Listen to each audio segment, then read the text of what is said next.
Ben, pois boa tarde. Bueno, quero comezar dando as grazas unha vez máis a Maribelia Gonzalo por cedernos este espazo para falar libremente, que non é pouco, e para falar de libros. Grazas unha vez máis por cedernos este local, que é un local pois de liberdade, de divulgación cultural como non hai outro na cidade de Vigo.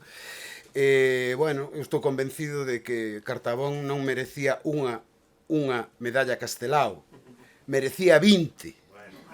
20.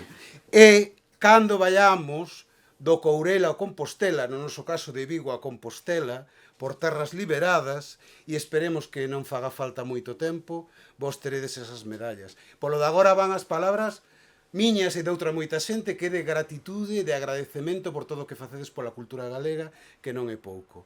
E, bueno, sabedes que sempre que estou digo porque é así como o sinto. E incluso outra vez vou pedir un aplauso para vos porque sodes increíbles.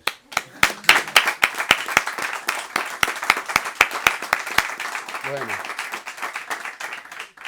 Bueno, grazas igualmente, por suposto, a Calandraca por pensar en min, para acompañar a Bernardo Achaga, por todo o labor que facedes, por achegar o lectorado galego a obra dun escritor como Achaga, e desde logo non esquezo aquí citar a Isaac Xubín, aínda que non poida estar presente, por un traballo espléndido como é o que el adoita facer nas súas traducións desde o euskera ao galego.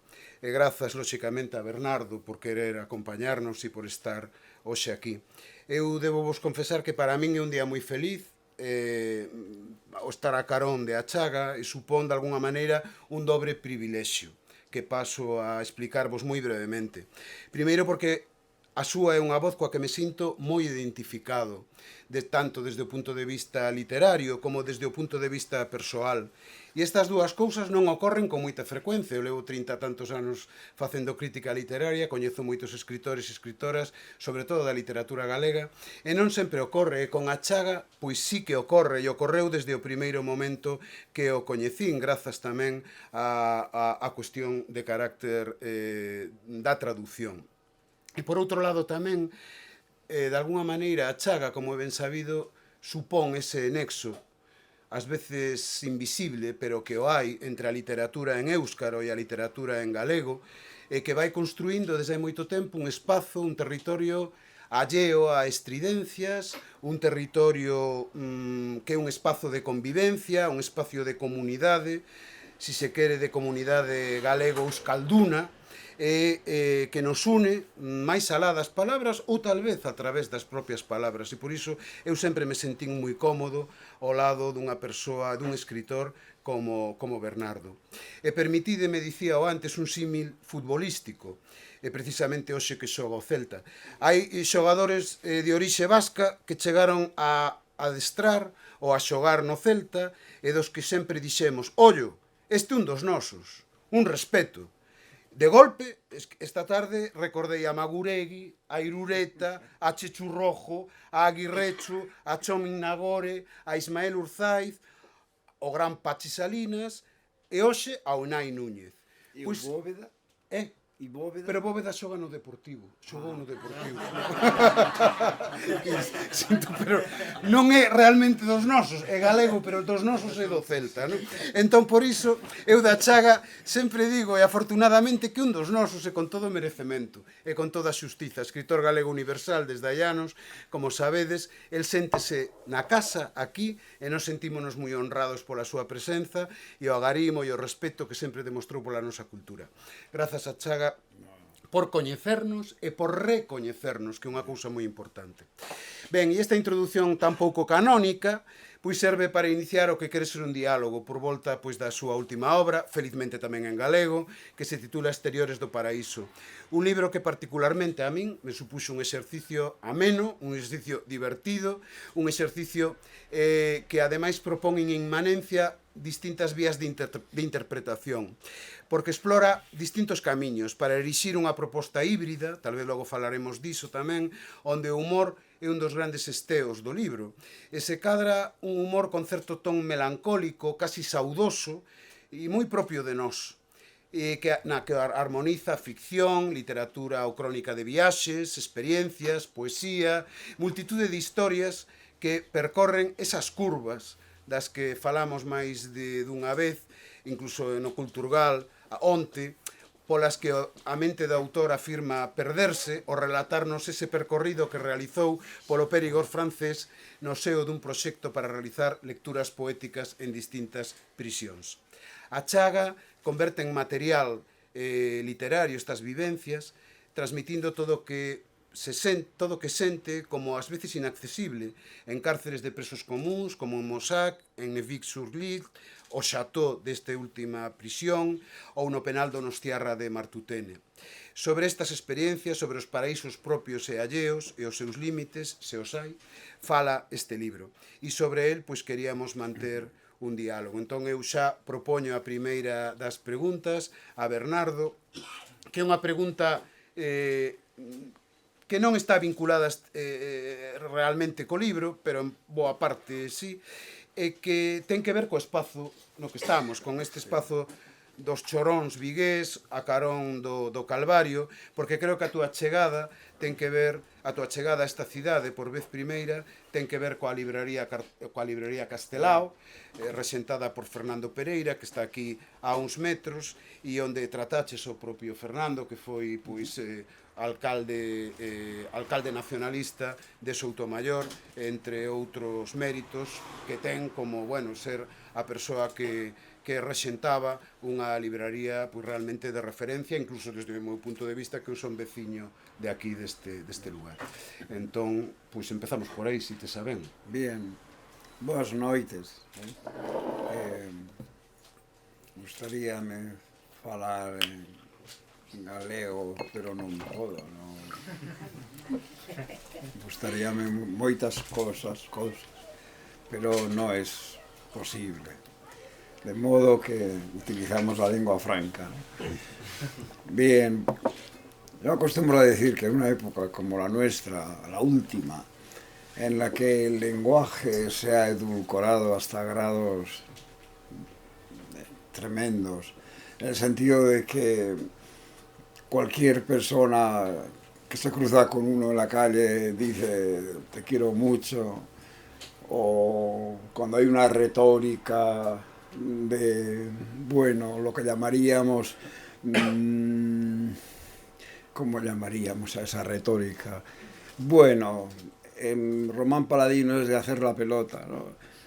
Cuando ese lenguaje existe es muy difícil decir, pues yo efectivamente me siento muy cercano a la literatura gallega, ¿no? Porque igual se puede decir sin sentirlo, y entonces hay que dar, y a esto voy, una prueba, ¿no?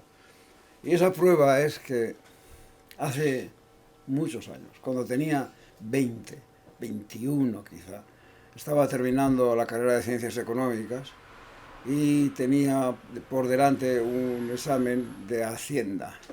Y la pregunta es, ¿quién quiere hacer un examen de Hacienda? Nadie.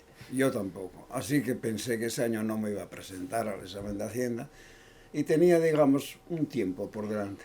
Y pensé, ¿qué será de la literatura galega? ¿Qué escribirán los gallegos?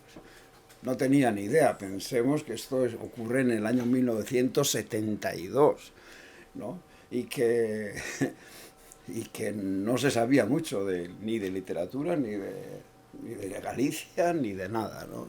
Vivíamos en mundos estancos, cerrados. Cogí el tren y me planté aquí en Vigo, en la estación. Y subí por esta cuesta, que ahora sé que es de la calle Urzaiz, subí por esta, y el camino fui preguntando, ¿una librería por aquí? Y entonces me dijeron, ahí mismo tiene usted una librería que se llama Castelao. Así que entré en la librería Castelao, y entonces conocí a Pereira, ¿no? Fernando Pereira.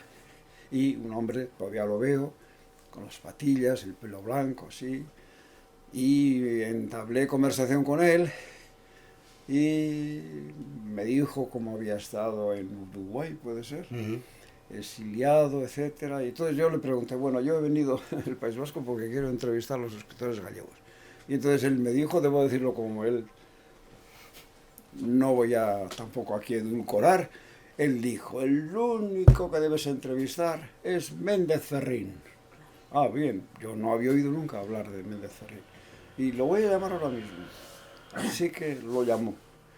Quedamos para la entrevista, ya lo he dicho estos días alguna otra vez, ha sido la entrevista más larga de mi vida y una de las más largas de la historia.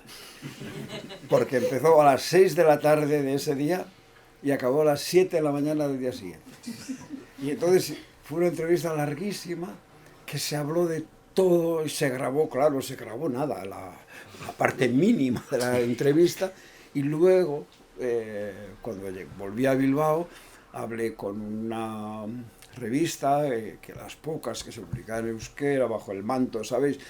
Supongo que en Galicia es igual, para toda la izquierda vasca, para poder publicar, se, digamos, confabulaba con la parte progresista de la Iglesia vasca que prestaba sus cabeceras, de forma que, por ejemplo, la izquierda vasca de Guipúzcoa escribía en una revista que se llamaba Zeruko Argia, que significa la luz del cielo. Ya se puede imaginar que esto no se refería al paraíso comunista, sino a otro paraíso. Y en Bilbao existía una revista que se llama Anaitasuna, que significa fraternidad.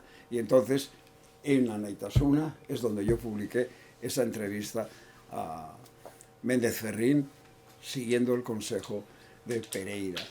Bueno, digo que esto es una prueba, porque luego he conocido a muchos escritores gallegos, he seguido más o menos de cerca, fíjense, por revistas, por amigos, claro, evidentemente conozco a muchos escritores gallegos. Pero bueno, doy, en fin, esta prueba para que se vea que no es una cosa del momento, no es que yo quiera hablar de ustedes, hacerles la pelota y decirles hay que ver qué interesante es Galicia. Yo esto lo pensaba, sinceramente, cuando tenía 20 años y sigo pensándolo ahora.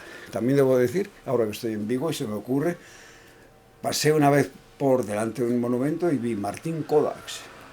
Y entonces ahí había unos poemas y entonces pensé, no conozco nada de Martín Kodaks. Y hice durante un tiempo un seguimiento de Martín Kodaks y encontré, que se lo he hablado antes a unos amigos, encontré que Jacobson, el gran estructuralista y el gran crítico ruso, tiene un estudio sobre Martín Kodaks, las ondas, no me acuerdo ahora muy bien. Así que, bueno, para mí no es ninguna rareza el que yo, no es un... no es algo momentáneo, no es algo que se me haya ocurrido porque acabo de publicar un libro, no, bueno, es una forma, digamos, así una vida de mucha relación y que siga siendo, vamos. Moi ben. Bueno. Bueno, e metémonos no libro, parece. Parece. Bueno, eu que teño unha especial obsesión neste libro co tema das curvas. Porque é algo que me gusta moito. Primeiro como nomeas e logo o que son realmente as curvas. Entón a miña pregunta é, isto das curvas, cando fuches consciente ti das curvas que aparecen neste libro e por que as nomeaches así? Casi no estoy seguro de lo que ahora voy a decir, pero casi todo lo que acaba en un texto es porque sencillamente a la fuerza ahorcan. Es decir, que uno tiene en principio, al menos así ha sido en mi caso, una necesidad que llamaríamos técnica. Tú tienes una necesidad técnica porque vas por una carretera y sabes que en la carretera, cuando vas sobre todo a una prisión, la cabeza no, digamos, está haciendo una monografía, no está siguiendo una línea narrativa, tu cabeza, digo, el pensamiento, ¿sabéis?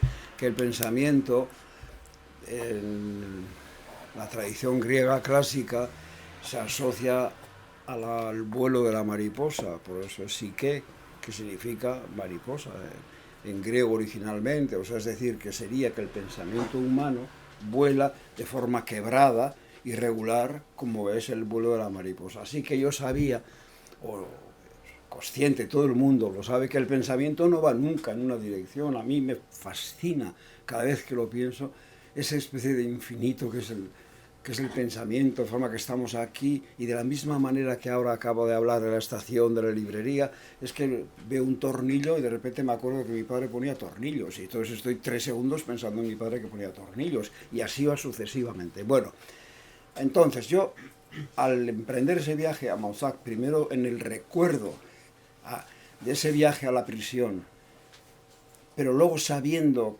que iba a tener que hablar de muchos temas, pensé, tengo que encontrar una estructura narrativa que me permita hacerlo eso con naturalidad.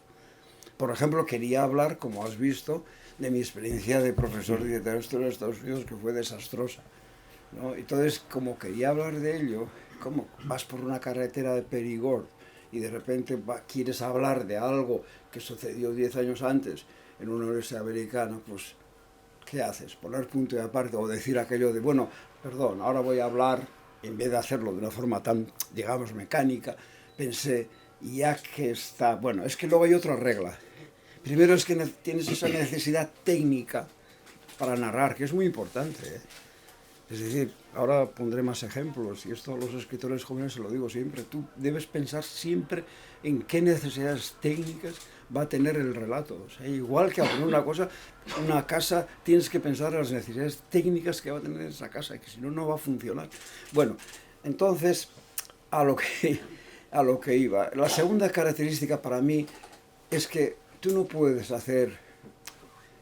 utilizar una metáfora narrativa cualquiera. Tiene que ir acompasada con lo que se está contando.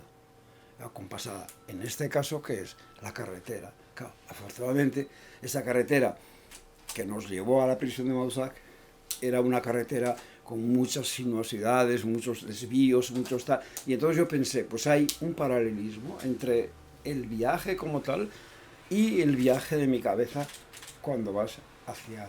Y en realidad es justamente esa necesidad técnica lo que hace que luego el relato tenga curvas y revueltas. Y diréis que esto... Bueno, no sé qué diréis, pero bueno, pensad... Pongo dos ejemplos de estructuras narrativas que también he utilizado y que, en fin, también aconsejo cuando la gente empieza a escribir. La estructura narrativa básica es el alfabeto. Si tú cuentas algo a través de un alfabeto, que yo he escrito en mi vida muchos alfabetos, sabes que empieza por la A, que va a acabar en la Z y que tiene que pasar por la M y por la P. Entonces, cuando alguien está leyendo un alfabeto, pues está pensando, bueno, ya voy en la letra F, digo, bueno, pero está siendo un poco pesado este hombre con tanta letra, y luego, pero en la S das un salto y entonces acabas, ¿no? Para que esto sea más corta, ¿no? La narración. Bueno, así es siempre. Hay una, por ejemplo, también utilizo, perdón y acabo, en este libro utilizo otra estructura narrativa que viene de la tradición, que es un mandala, que es el juego de la oca. El juego de la oca, que tiene 60 y no sé si 2 o 3 casillas, y tú a través de esas casillas tú puedes decirle al lector, mira, estamos en la casilla 42, la de la cárcel, aquí estamos, ¿no? Y luego vamos a ir a la del puente, luego a las ocas, claro, utilizo la estructura del juego de la oca, pero de paso aprovecho que en Perigord hay muchas ocas y hablo de ocas, para que todo tenga esa conjunción entre técnica, metáfora, todo tiene que ir unido. Cuanto más unido esté un texto, mejor puede ser. Bueno, y ahora no he contestado, supongo, a lo que me preguntas. Bueno, todo o que digas é maravilloso, está moi ben contado. O fío do libro, un dos eixos centrais, son esa visita que realizas aos centros penitenciarios que antes citei. Fálanos un pouco deles, cal foi de alguna maneira o que máis te impactou, aquel do que, non sei, no momento de escribir incluso exixiu de ti un especial cuidado. Bien, hay, me parece, siempre fronteras invisibles, o bueno, también visibles, ¿no? Por ejemplo, en una prisión hay una frontera visible cuando atraviesas la primera puerta, ¿no? Pero además es una frontera invisible porque, digamos, no se ve lo que nuclearmente es esa cárcel. Es inexpresable. Una cárcel, lo que hay dentro de esa cárcel es inexpresable. Tanto más inexpresable cuando la distancia que esas personas que están en esa cárcel, la distancia a la que están de la libertad. Me refiero a distancia, no debería decir distancia, digo tiempo.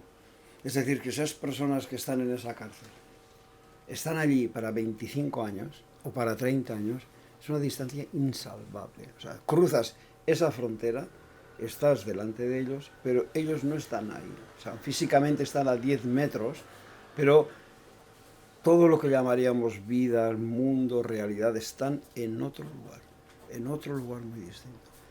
En la segunda, eso es la primera cárcel de Muzaki, luego contaré algo de esa cárcel. Si la cárcel es, digamos, más suave, como la siguiente que fui, la de Nevik Sirlisle, cuando fui ahí, tú sabes que, bueno, yo supe que la ruina de la gente era de 5 años, 7 años, 8 años, y inmediatamente ya tu mente, tu planteamiento literario cambia, hay más espacio, puedes hablar, por ejemplo en este caso, poemas de humor, cosa que en la primera cárcel, con la gente delante con ruinas de 25 o 30 años, no tienes, no hay espacio para nada que tenga que ver con el humor, porque sería, además de retórico, sería hasta destructivo para ellos, ¿no?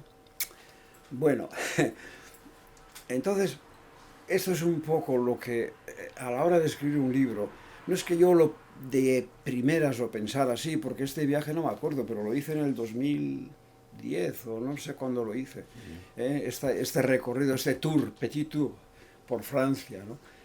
No lo pensé para un libro, pero claro, luego pensando en esas, o sea, volviendo, repensando, reflexionando, bueno, sobre esas visitas, es cuando empecé a pensar en cosas como las fronteras invisibles que existen, que son abismales.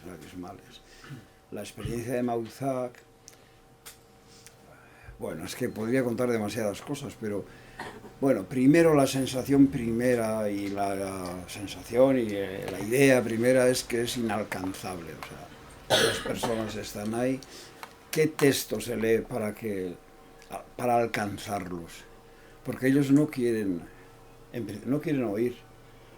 Esos presos están ahí porque les han dicho que vayan a la escuela y que atiendan a un conferenciante, o porque han pensado que es una forma de salir de la rutina de sus celdas o lo tal. Entonces están ahí, pero es como estatuas de piedra, exactamente, o sea, estatuas. Todos llevan ya gafas, no gafas negras, sino gafas oscuras, porque casi todos tienen ya problemas de visión, etcétera. Entonces, para mí el reto y la parte interesante como escritor cuando llego es cómo alcanzo yo este otro territorio que tengo aquí delante, ¿no? Y es un poco la primera consideración y lo que yo creo que se ve en el texto. Es decir, bueno, esa es la primera consideración.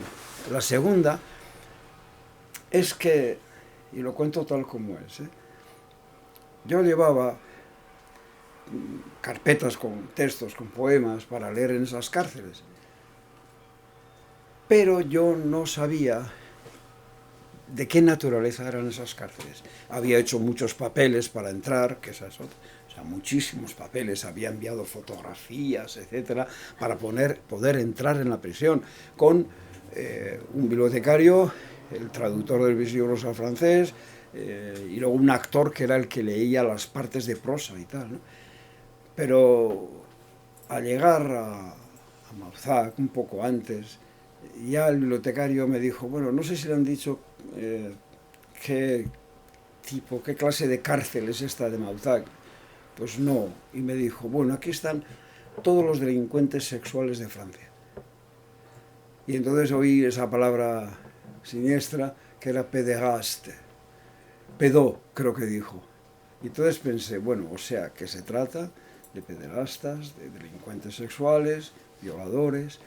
Y el poema que tenía pensado, el primero, que no lo digo en el libro, es un poema que yo dediqué a la hija de unos amigos míos, se llama Ainhoa, una niña pequeñita, que se está peinando con el espejo pequeñito. Un poema para una niña, de forma que pensé, ¿cómo voy a leer el poema de Ainhoa en una prisión de pederastas? No me pareció propio. Pero es que luego tenía otro poema preparado de una canción que hice para un grupo que se llamaba Itoiz, cuyo cantante es gallego, o medio gallego. Nació allí, pero es de padres gallegos, Itoiz, y ese poema se llama Desolatio. Y es una especie de, ¿cómo diríamos?, de Bueno, a partir de la etimología de desolatio, pues hacía ese poema. Claro, pero luego pensé, pero a ver qué brutalidad estás a punto de hacer. ¿Cómo vas a venir a esta cárcel con esta ruina que tiene esta gente y vas a hablarles de la desolación del patio del cuartel? Es que no puede ser. Bueno, eso, y acabo enseguida, eso leído desde la literatura, quiere decir, hay textos que cambian según qué público tiene uno delante. Los textos cambian, pero cambian profundamente.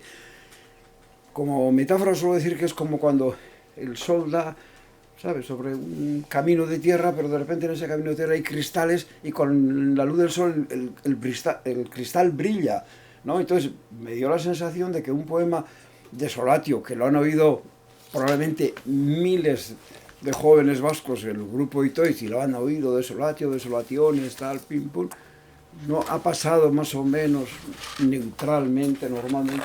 Resulta que ese texto allí cobra una fuerza que yo no soy capaz de leer allí. Entonces, bueno, todas esas consideraciones me llevan a, bueno, no me llevan, sino que a partir de haber estado en esa cárcel, en esa lectura, son las que luego trasladas, más o menos pensadas, trasladadas al texto. La última experiencia es la final, que es la mejor. O sea, es decir, se habla de la libertad, ya. Pero es que cuando estás en la cárcel 2 horas, hablas con ellos, hablas con, sobre todo 2 o 3, que son los únicos que hablan. Tomas el Nescafé que han preparado, comes las galletas industriales a las que te han invitado y pasas y sales, ellos se van al patio y ahí en el patio hay como 200 presos, todos hombres, bueno, hay un olor ambiental, ¿no? Y cuando sales y atraviesas el muro ese de los policías, que todos miden como 2,80 metros, son inmensos. Bueno, y entonces cuando atraviesas, si se abre una puerta, se abre otra, y se abre la puerta final y ves el campo, bueno, la sensación de libertad, o sea, nunca jamás he tenido una sensación más fuerte de libertad que cuando salí de la prisión de Mausac, sinceramente. Yo había estado antes en cárceles, porque yo tuve hermanos en la cárcel y fui de visita y también era fuerte, pero comparativamente, o sea, lo de... Además el preso común que llamamos, bueno, desde luego es el más abundante, bueno, tiene una desventaja con respecto al preso político. El preso político, si tiene una ideología clara, aguanta bien la cárcel, al menos yo, esa es mi experiencia o la experiencia que yo he visto alrededor.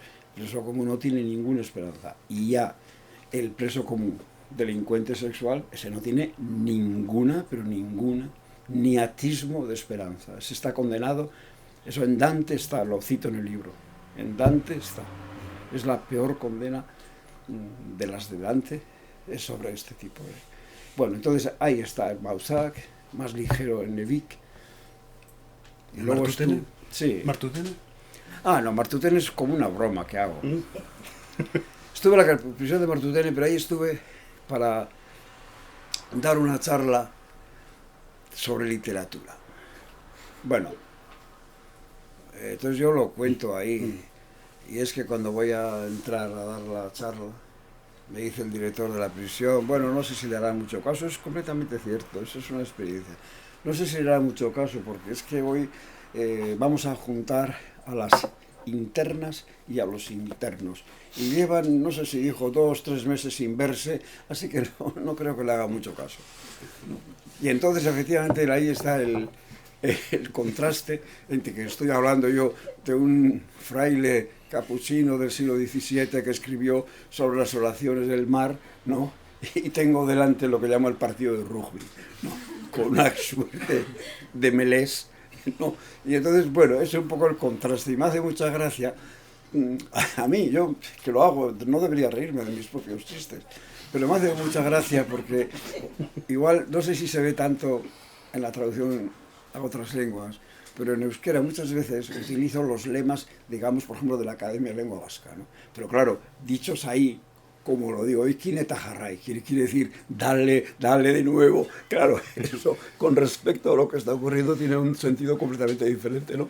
Y entonces, bueno, en fin, yo creo que es un texto un poco como grotesco, un poco cómico de ese modo, al tiempo que voy hablando de literatura vasca y tratando de explicar lo que ha sido la historia de la literatura vasca, ¿no? Es esa mezcla entre una cosa... Yo llamo que esto es porno lingüística, o no sé cómo lo hago, ¿no? Pero no lo hago con mala intención, sinceramente, porque a veces me dicen, ¿cómo pudiste leer este texto? Porque este texto lo estrené en una reunión que hubo en Aránzazu, que es un lugar religioso, donde vinieron, digamos, todos los que participaron en lo de que se llama la lengua euskera batúa, en la lengua literaria común y tal. Entonces vinieron todos, y digamos, cuando digo todos, quiero decir que la mitad eran frailes o curas. Y entonces yo leí este texto y yo ya veía que ellos realmente no estaban participando en lo que yo decía. Entonces, pero no lo hice con mala intención, sino que tenía esa idea, y llevado por la idea graciosa, de hacerme el gracioso, pues lo leí, y luego está aquí, ¿no? Claro. Bueno, Exteriores do Paraíso comeza a súa primeira parte, lóxicamente podería ser outra, pero titúlala Saída do Paraíso, e entón aí aparece Adán e Eva, lóxicamente. E é curioso o feito de atoparnos co mesmo relato en 3 linguas, na edición en galego, en castelán, en galego e en asturiano, e curiosamente os relatos creo que son os mesmos, tampouco fixen unha lectura exacta, pero os títulos non. Pode ser. Non me da... Sí, pues a miña pregunta é un pouco por aí, quero dicir, non sei por que, sendo a primeira gripe de Adán, o título en galego, vale, Living Paradise, Adam Catch Flu, vale, La vida según Adán, que é o texto en asturiano, vale, os textos son iguais, é dicir, son exactamente... Eu non sei se en euskera ou non... Es que este poema tuvo 2 títulos, y entonces bailan los 2 títulos. Bailan, vale. Porque se llamó, pues, La vida según Adán, sí. Adán eta bizitza, en vasco, pero luego la primera gripe de Adán, que se cuenta el momento en que Adán enferma de gripe, entonces se cree, piensa que se va a morir. Y entonces, pues, tiene esos 2 títulos. En este caso, el hecho de... O sea, yo quise poner primero en la lengua en la que está escrita el poema, ¿de acuerdo? Pero luego en inglés y luego en asturiano. O sea, es decir, la lengua sol, que es el inglés, el gran astro del firmamento lingüístico, pero luego al lado una lengua que ni siquiera todavía es más que un asteroide, o sea, es realmente no tiene oficialidad y tal. Pero es una declaración de principios, y si quieres, es una afirmación ideológica. Mi afirmación ideológica en este caso es, a mí me da completamente lo mismo la lengua en la que vaya eso que llamamos poesía o eso que llamamos literatura, porque depende del receptor. Es decir, que cuando ese poema lo lee en asturiano alguien que conoce la lengua, y ese poema a lo mejor pues le impresiona, ¿no? Y puede ocurrir lo mismo en inglés, o puede que no.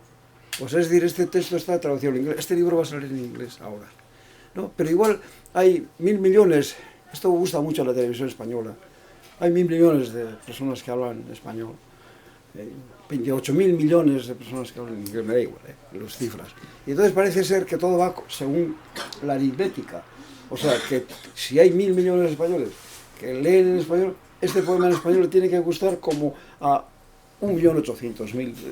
Eso es completamente absurdo. Puede que no le guste a nadie, en tanto que puede que tú leyéndolo, o sea, alguien leyéndolo en asturiano, pues igual a esa persona le llega ese poema, y a mí me da igual, completamente igual, que su lengua, en este caso en lo literario, tenga o no tenga oficialidad, me da igual.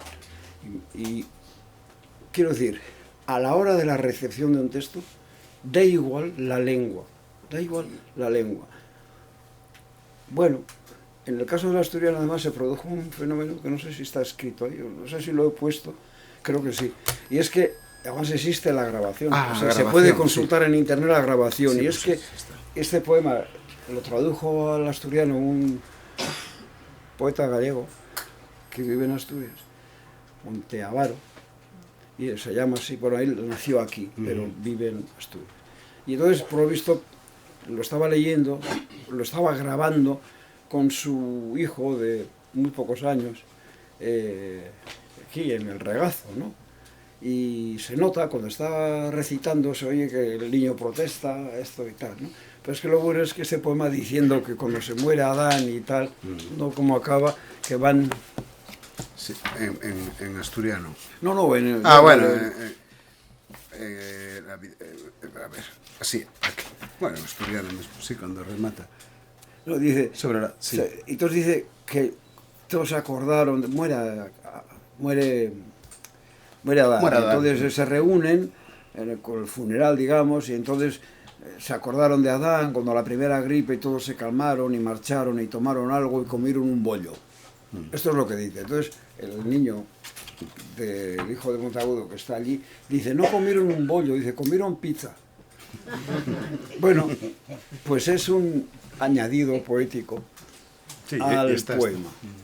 Y está en internet, creo, lo hemos puesto está en internet la grabación y se oye al niño decir, no, comieron pizza. Bueno, entonces eso es una declaración de principios sobre algo que a mí me obsesiona, es que cuando alguien clasifica o hace listas, yo primero pienso, ya sé que quieres tener poder, porque quien hace listas lo que quiere es tener poder. Una vez que alguien hace una lista y te coloca a ti primero y a ti segundo, ya está ejerciendo el poder y obteniendo. Entonces lo primero que pienso, ya sé que quieres tener poder, pero no te lo voy a aceptar. Y lo segundo que pienso es que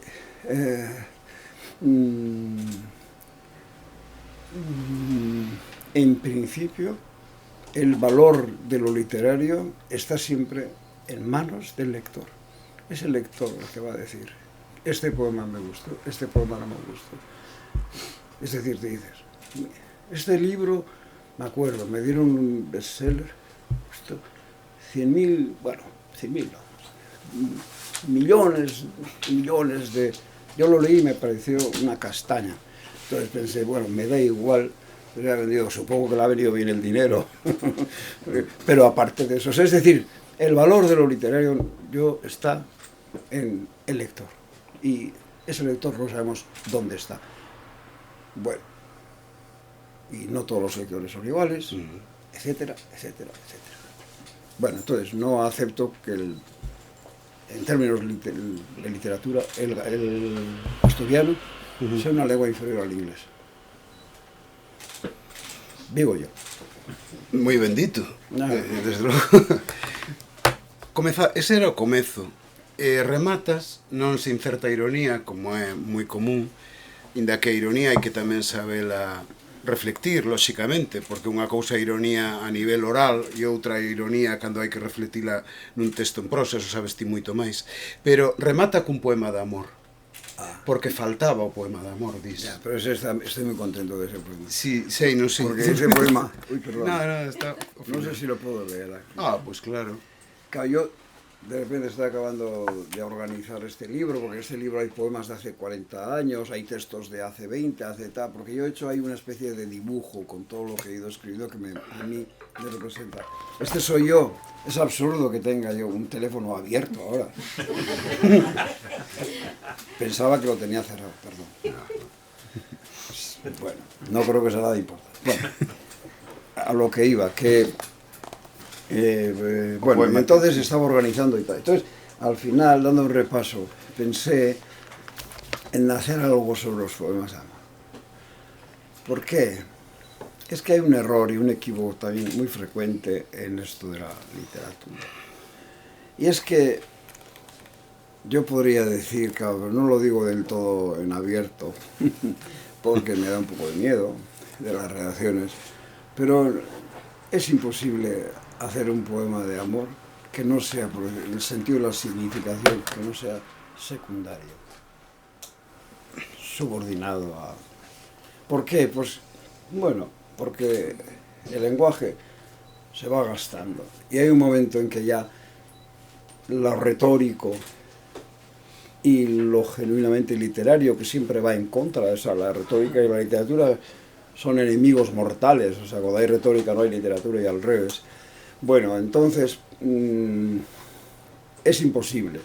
Después de millones de poemas de amor, 1000 millones de poemas de amor, es imposible que haya una posible diferenciación entre un poema de amor y otro, es decir, que signifique algo. Claro, cuando yo digo estas cosas por ahí, la gente me mira mal. Eso no quiere decir que si uno escribe un poema, perdón, una carta de amor, es decir, si tú como en la cárcel que tienes un público, ¿no? Tú tienes un espacio que es el de la cárcel con ese público. Si tú escribes una carta de amor, es decir, tu espacio es el que escribe y el que recibe. Si tú escribes una carta, te quiero, Luis Mari, y llega a manos de Luis Mari, y Luis Mari sabe que eso es verdad, pues es una alegría enorme. Y si le dices, envías un poema, Luis Mari, tus ojos de avellana, me recuerdan los huertos de mi niñez, etcétera, etcétera, Luis Mari está encantado. Pero es que como has cerrado el círculo posible de significación en la carta entre Luis Mari y tú, eso funciona perfectamente, no hay nada. Un poema de amor funciona siempre cuando se cierra, no sé si me explico bien, un espacio, un público, pero cuando lo lanzas al mundo y tú dices en abierto, ¿no? Pues es decir, que no sé quién lo va a leer, y dices, te quiero Luis Mari, porque tiene los ojos, como he dicho, de avellana, etc. Bueno, eso al mundo le da igual. Entonces, como quería hablar en contra de esto, pensé, yo creo que es la frase de la que estoy más orgulloso en el libro, que dice, que luego al final, y pone, bueno, es que yo no sé cómo decir esto, dilo en gallego. Tropo solo. No, lo de aquí, o de arriba. Importante es lo de arriba. Bueno, leo entón en galego. Antes do poema. Vaites, decátome agora de que nesta última parte do libro falta un poema de amor. Claro. Axiña o arranxo. Tiro. Prato. Vela aí. Vai. Tropo solo. Que agora o poema. Escribo el poema, claro. Pero entonces, me parece a mí que la declaración de principios está ahí. Digo, ay, joder, que se me ha olvidado un poema de amor, tiene que haber un poema de amor. Bueno, me estoy cachondeando, ¿no? Sí. Entonces eso es un poco mi idea en general sobre lo literario y tal, ¿no? Que es que a la mínima te caes en los terrenos de la retórica que no significan nada de nada. Entonces tratas de que signifique. Entonces rompes lo retórico como rompes una nuez, o sea, a ver si hay algo dentro de esa cáscara, ¿no? Retórica, ¿no? Y entonces lo del poema de amor es así. Me está trayendo ciertos problemas. Muchos amigos míos se sienten muy ofendidos porque hacen poemas de amor. Bueno, yo les digo, pues nada, cerráis el recinto de vuestros lectores y ahí funcionará tranquilamente.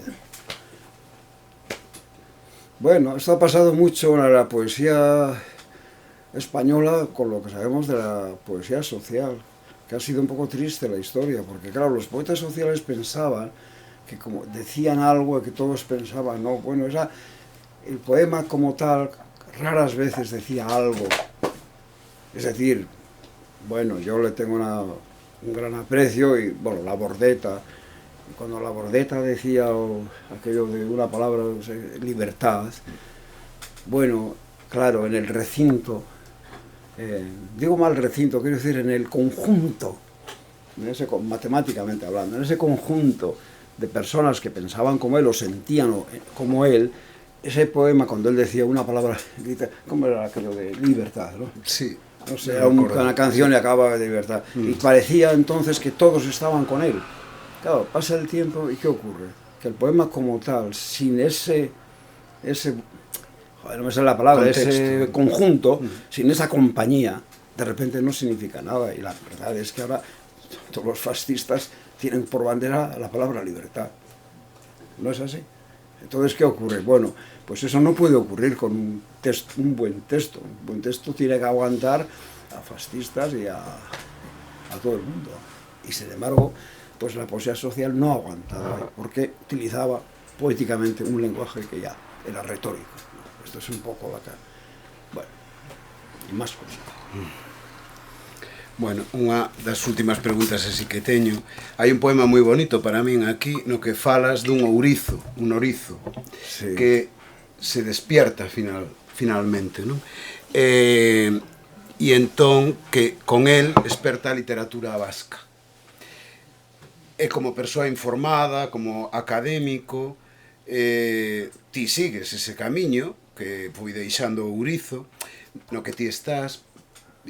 A min particularmente, supoño que a maior parte das persoas que estamos aquí, gustaríanos que nos deses algunhas liñas informativas sobre os camiños da literatura vasca, da prosa vasca, por exemplo, na actualidade. A parte do que ti fas, que xa o coñecemos. Bien. Un pouco tamén por saber, no noso caso, non? No, lo voy a hacer, lo voy a hacer.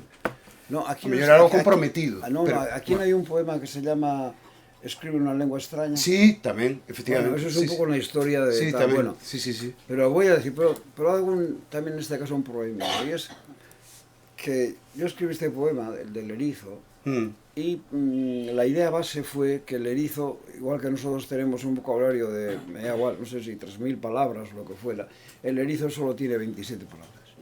Entonces, claro, tiene 27 palabras y con esas 27 palabras intenta entender el mundo, ¿no? Entonces ocurre lo que luego ocurre porque de repente hay, o sea, algo de la realidad no está en su diccionario universal y entonces no entiendo lo que pasa, ¿no?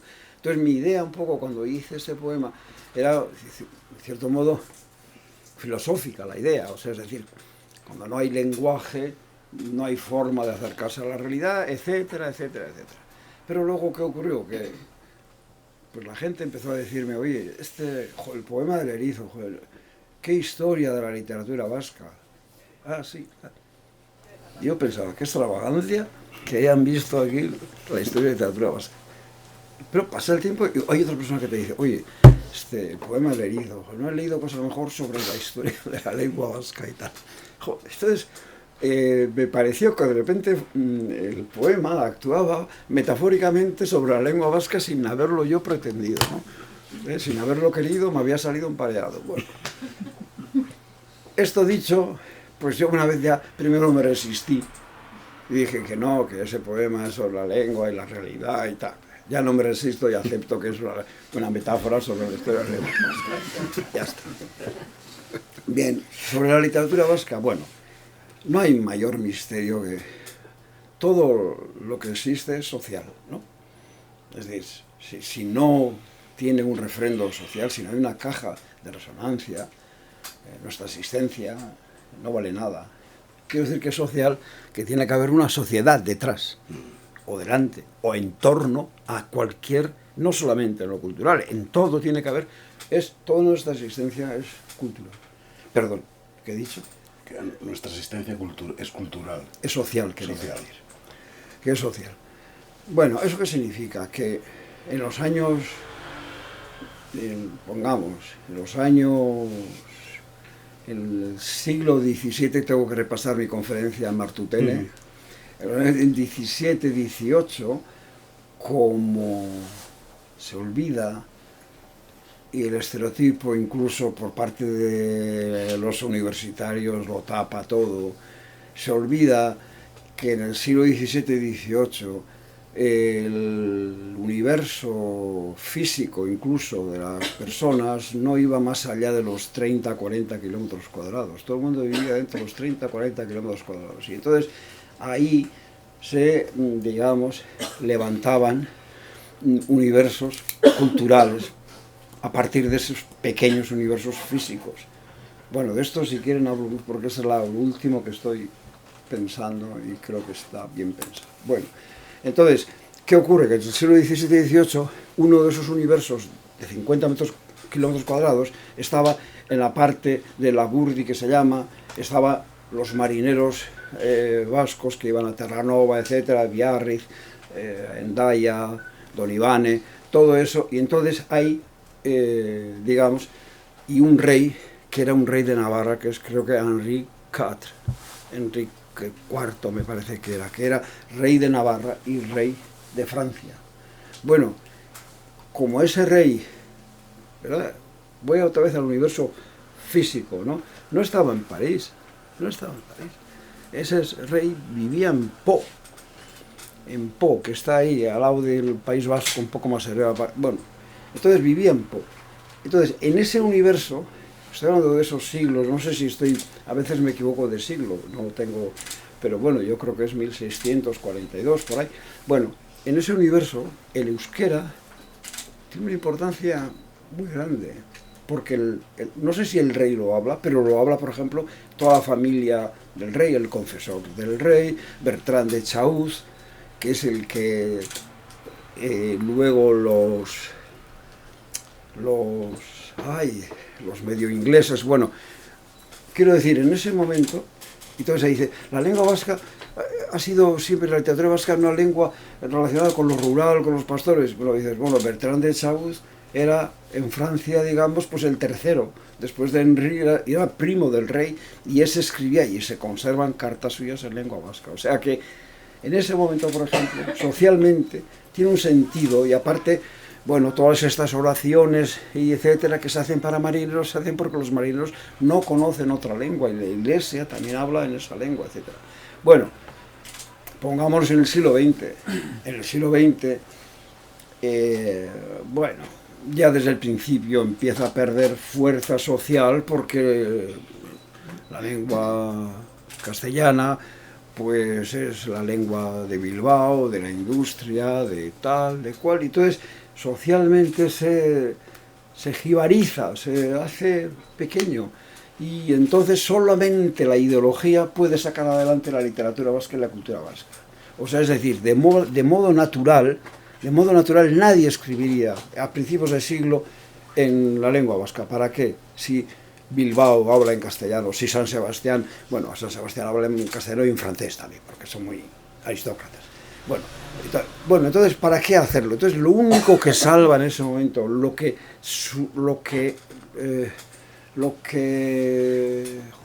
equilibra esa falta de realidad social es la ideología. Entonces se dice, no, cuidado, Sabino Arana dice, es la lengua de los vascos, Euskadi está. Entonces, con la ideología va la lengua, como iríamos en un autobús. O sea, la lengua se mete en el autobús de la ideología, de la política, y entonces a partir de ahí otra vez vuelve a renacer, que es verdad que antes de la guerra se publican Lizardi y tal, grandes cosas en lengua vasca, gracias a esa cobertura ideológica, ¿no? ¿Qué pasa? Guerra civil. Bueno, la guerra civil, durante 30, 40 años de dictadura, la lengua vasca se considera criminal. Es criminal, se dicen muchas cosas y criminal. Hay gente ahora, de estos posmodernos, o como se llamen, bueno, que niegan hasta lo más evidente. Bueno, existe el libro negro del euskera, donde se cuentan cosas, además no solamente por parte de personas implicadas políticamente con el vasquismo, es que incluso pues hay testimonios de personas completamente del régimen en ese momento que dicen, pero ¿cómo me han podido prohibir publicar una pequeña oración apostólica en vasco y tal? ¿No? Eso, Arteche, por ejemplo. Bueno, entonces, ¿qué ocurre? Que hay la existencia social, o sea, es tan negativa, o sea, no, la cobertura social, no me viene la palabra, bueno, la existencia social es casi imposible porque no hay posibilidad de que eso sea efectivamente social. O sea, si no se da las escuelas, si no se permite hablar en la calle, solamente queda el reducto de la iglesia, ¿no? Que también tiene sus cosas buenas, como sabéis. Bueno, entonces es la iglesia, entonces se mantiene socialmente gracias a la iglesia. Y cambia en los años 65-70, que son los años cruciales en el País Vasco. En el País Vasco, el año 65-70, ocurre todo lo que luego ha sido el País Vasco. Todo. Políticamente, culturalmente. Hay una fisura enorme con el tiempo anterior. Y entonces ahí es donde surgen Oteiza en la escultura, es donde surge Aresti en la literatura. Políticamente es cuando surge ETA, etcétera, etcétera. Hay una fisura. Y a partir de ahí, la existencia social, la sociedad vasca, permite que haya una literatura en el sentido real y verdadero y genuino del término, es decir, crear libros, lecturas que a la gente le digan algo. O sea, es decir, que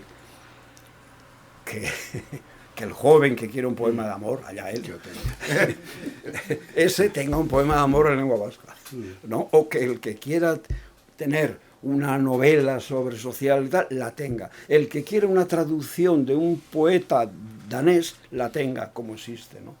Entonces, por ejemplo, la traducción, tú eres traductor, bueno, la traducción en el País Vasco en los últimos 20 años ha sido, es que ahora está, es que tú ahora en lengua vasca podrías, no sé, estudiar a Spinoza en vasco, y porque existe todo lo que es lo básico, lo canónico, en filosofía, en pensamiento, en literatura, todo eso está traducido. Claro, eso es porque socialmente existe, porque hay gente que puede leerlo y que lo lee y que lo demanda y tal.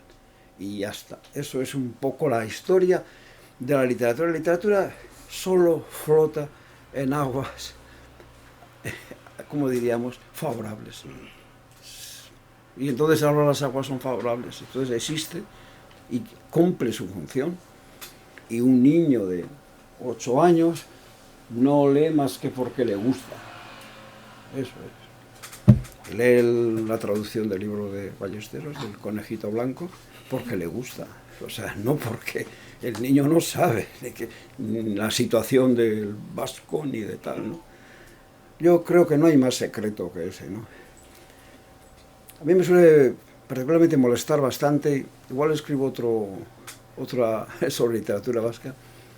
Hay una forma de pedantería académica, de, solo ha habido curas en la literatura vasca, yo pienso ya, pero algunos eran mucho más inteligentes que tú, eso es lo primero que pienso. Y luego segundo pienso que, claro, no es verdad porque depende en qué marco histórico te sitúes y tiene una importancia o no la tiene, ¿no? Y esto es algo evidente y bueno, ahora es una situación, yo no creo. Claro, lo minoritario ¿deja de tener problemas? No, lo minoritario siempre tiene problemas. O sea, es decir, que vivimos en el mundo de la cantidad. Ya dijo Marx que la cantidad devenía en calidad, etcétera, ¿no? Pero bueno, yo no me preocuparía sinceramente no me preocupo, yo ya he dejado de sufrir por este asunto. Ya sufrí de los 20 a los 30, sufrí un montón por este asunto, pero ahora no sufro nada. No sé. Bueno, pues levamos unha horiña de diálogo. Non sei se alguén das persoas que estades aquí queredes formularlle algunha pregunta a Bernardo. Tiene miedo porque sabe que si me hace una pregunta luego estoy media hora más. No, un placer oír. Bueno, luego se Bernardo quere dicir algo máis. No, sobre los... Es decir, cuando uno escribe, al menos es en mi caso, parte primero de una visión general. Una visión general del mundo, desde luego, pero también de una visión general de la literatura. Y en esa visión, que es general, pero que es propia, pues, al menos en mi caso, no acepto la visión general dominante. Por ejemplo, no acepto que haya una división entre literatura oral y literatura escrita. Esto puede venir muy bien para el día del examen, para suspender, ¿no? Y preguntarle diferencias entre literatura oral y escrita. Bueno, no existe, es una tontería, como tantas, ¿no? Porque vuelvo a la idea de la recepción. Tú lees algo que se ha transmitido oralmente, que también habría mucho que hablar de eso, porque parece que lo oral ha llegado ahí por el aire y luego resulta que ha llegado porque alguien lo ha escrito. Bueno, pues tú recibes ese texto y te parece divertido o te parece emocionante porque es poético y da igual que otro, o sea, que ese mismo efecto se logre pues a partir de algo que está escrito, ¿no? Bueno, no sé si por eso yo en este libro, de entradilla, he puesto sobre una cosa sobre el infierno, sobre tal, he puesto pues de un campesino que habla sobre el cielo y el infierno, Podría haber puesto un texto de Baudelaire, que a mí me gusta mucho también, ¿eh? Pero me pareció que era una, como diríamos, una afirmación ideológica poner primero a... También, por ejemplo, la diferencia entre literatura infantil y la no infantil. Hombre, eso también entiendo que eso es... Claro, socialmente debe existir esa diferencia. Aquí estoy en una librería, evidentemente la librería no puede colocar a Arthur Koestler al lado del Conejo Blanco, ¿no? O sea, es decir, que eso es funcional. Pero también lo mismo digo, a la hora de leer, ¿a mí qué más me da que haya sido originalmente escrito pensando en los niños, originalmente pensando en los poetas malarmenianos, ¿no? A mí me da igual, yo como lector, como he dicho antes, insisto, yo soy dueño de mi tiempo, de mis libros, de mis lecturas, y no permito a nadie y a nada que se interponga. O sea, soy un poco fanfarrón, quiero decir, un poco orgulloso, un poco... Pero bueno, es que me revientan los... Por ejemplo, sobre la literatura infantil, los snobs están como por encima. Puedo contar algo cierto y lo voy a contar. Es que cuando yo publiqué mi primer libro infantil en castellano, que además no pensaba ni publicarlo, yo escribí una carta que era un cuento a una ilustradora, y esa ilustradora lo cogió, lo pasó a limpio, le puso una ilustración y lo publicó. Y entonces, era la primera vez en mi vida que publicaba algo en castellano, ¿no? Un cuento en castellano. Entonces, recuerdo que, bueno, no sé, tenía que ir a Madrid, a otra cosa. Bueno, y fui a la editorial, era Altea. Recuerdo que yo pensaba que me recibirían, vamos, con trompetas, no sé, pero a recibir una cierta... Nada, ni siquiera salió el editor. Vino el portero y me dijo, esto es para usted. Ah, bueno, entonces me dio 10 libros de... Se llama La Cacería el libro. Bueno, este fue mi primer comienzo. Ya me di cuenta que esto de literatura infantil y tal, bueno. Y lo segundo fue que, me acuerdo perfectamente, estaba en la... ¿Cómo se llama esto? En Bellas Artes, el Círculo de Bellas Artes, en la cafetería del Círculo de Bellas Artes. Y estaba así mirando, y estaba solo, y aquí había un hombre, y muy bien vestido, atildado, joven, una cara de poeta tremenda. Y entonces, yo, es que inocente, pueblo pequeño, le dije, ¿quiere un ejemplar? Y me dijo literalmente, a mí los niños me dan asco. Así que cogí el libro y para acá. ¿No? Bueno, pero eso es así, tal como lo cuento, tal como lo cuento. Entonces, yo no acepto para nada a nadie que haga... Ah, y todos los snobs hablan de que hay otro tipo de literatura. Entonces, tengo el argumento central y les digo, a ver, ¿ha habido poeta más intelectual del siglo XX que T.S. Eliot? Perdonadme, yo jamás recibo a estas horas mensajes y hoy se me ha olvidado. Bueno, ¿ha habido algún poeta más intelectual que T.S. Eliot? Los cuartetos de Eliot, por favor, de una intelectualidad. Bueno, ¿y qué es lo que hizo Eliot? ¿No tiene una obra de teatro, Cats, que se sigue representando después de no sé cuántos años, que son poemas deliciosos, infantiles? Digo, de modo que a lo mejor no hay tanta distancia entre el Eliot intelectual exquisito y el Eliot que escribe Cats, ¿no? Que probablemente se divirtió más escribiendo Cats. Bueno, entonces, esto aquí también está. Entonces, yo aquí hay poemas que podría haber escrito un niño, o sea, completamente, vamos, infantiles totalmente. Entonces, bueno, digo yo, para mí está al mismo nivel, este nivel, o sea, no sé cuál es el nivel. Este poema de a lo infantil, como el otro poema que hablo de Virgilio. Me da igual. Bueno.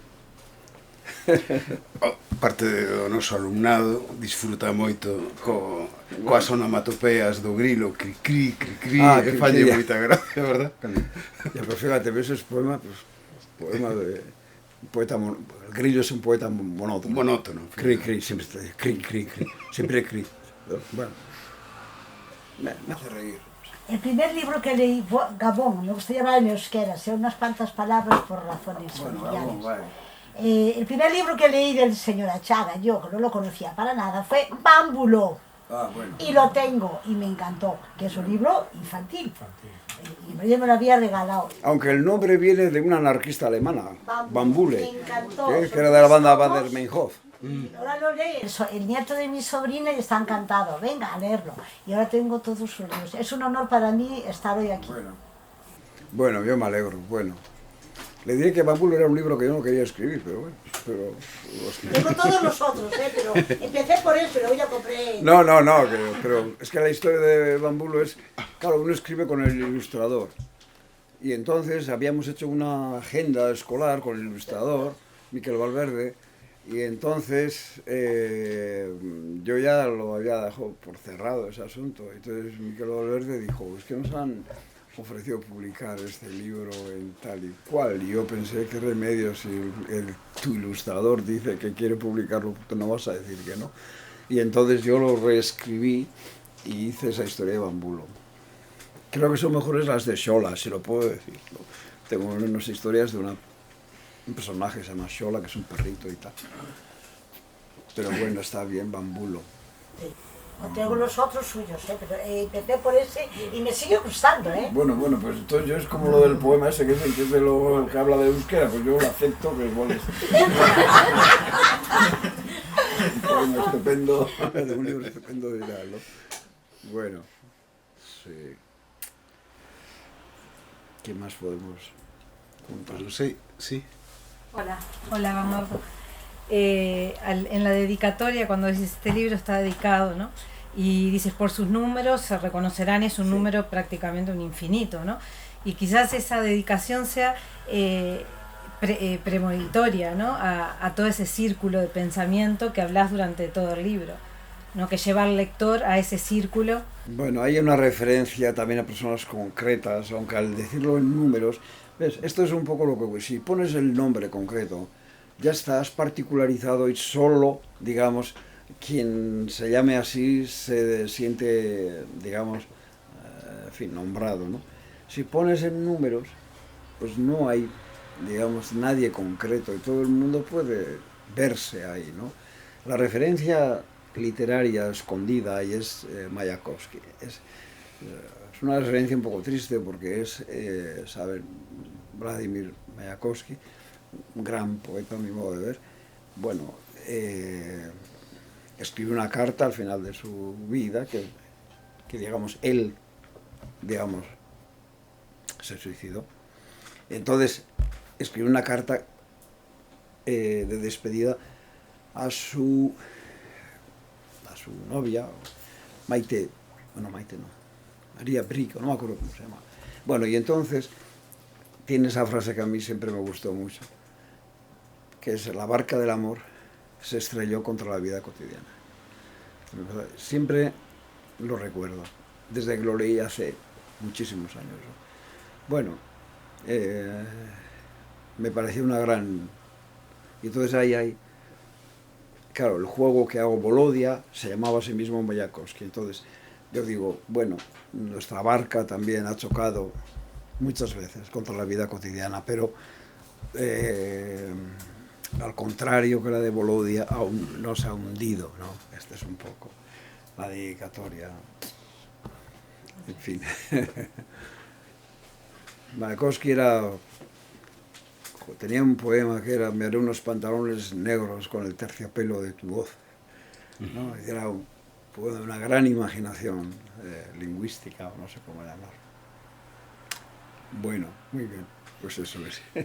Muy bien. Bueno, pues antes de vir aquí escoitamos unha canción maravillosa. ¿Cuál? Na cafetería, a del Sol Naciente. Bueno, de Animals. sí. Bueno, de esto no hemos hablado, pero yo... Pero bueno, para mí, por ejemplo, el camino a la poesía, uno no sabe nunca por qué caminos va a la literatura o a la poesía, pero creo que tiene mucho que ver, por ejemplo, con los títulos de las canciones, que no entendía más o menos, a la casa de The House of the Rising Sun.